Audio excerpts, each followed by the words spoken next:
Hello everyone, কেমন আছেন সবাই? আশা করব সবাই অনেক অনেক ভালো আছেন। আমরাও আলহামদুলিল্লাহ ভালো আছি। নতুন আরেকটি আনবক্সিং ভিডিও নিয়ে চলে আসলাম। আজকের ভিডিওটা একটু ইন্টারেস্টিং বিকজ আজকে আমি যা যা দেখাবো আমি সব কিছু 500 টাকার মধ্যে কেনাকাটা করেছি। তো আজকের ভিডিওটা এই থিমেই যে 500 টাকার মধ্যে আমি আড়ং থেকে কী কী কেনাকাটা করলাম। ফার্স্টে আমি এই কলসির মতো, মাটির কলসির মতো যেই জিনিসটা দেখতে পাচ্ছেন এটা আমি কিনেছি। দেন হচ্ছে একটা মাটির হাফ প্লেট ছিল, তো সেটাও কেনাকাটা করলাম।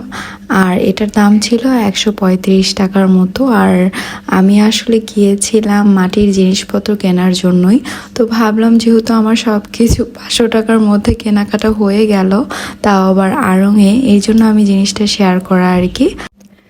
তারপর আমি কিনেছি একটা ছোট্ট বাটি। আর আপনারা তো সবাই জানেন আমি ভর্তা খেতে অনেক পছন্দ করি, তাই আমার ইচ্ছে আছে আমি আরও কতগুলো বাটি কিনে একটা সেটের মতো করব। সবগুলো জিনিসই অনেক রিজনেবল ছিল।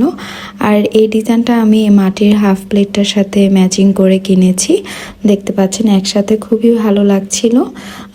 আর হচ্ছে আরেকটা জিনিস, এটাও মেবি ক্যান্ডেল, হ্যাঁ আড়ং থেকে আরেকটা জিনিস কেনা, এটা হচ্ছে ক্যান্ডেল, ক্যাকটাস ক্যান্ডেল।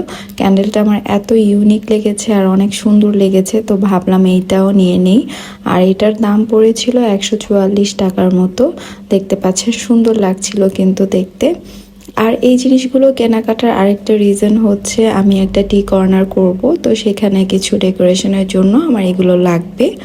আর এই তো প্লেসমেট, দুইটা প্লেসমেট এত সুন্দর লাগে, কাপ বা যে কোনো জিনিসই রাখেন না কেন, ওইটা থেকে আমি এই দুইটা প্লেসমেট কিনে নিয়েছি। আর আমার এই সবগুলো জিনিস কিন্তু 500 টাকার মধ্যে কেনাকাটা হয়ে গিয়েছে। তো আজকের ভিডিওটা এই পর্যন্তই। আশা করব ভালো লেগেছে আপনাদের কাছে। ভালো থাকবেন সবাই, আল্লাহ হাফেজ।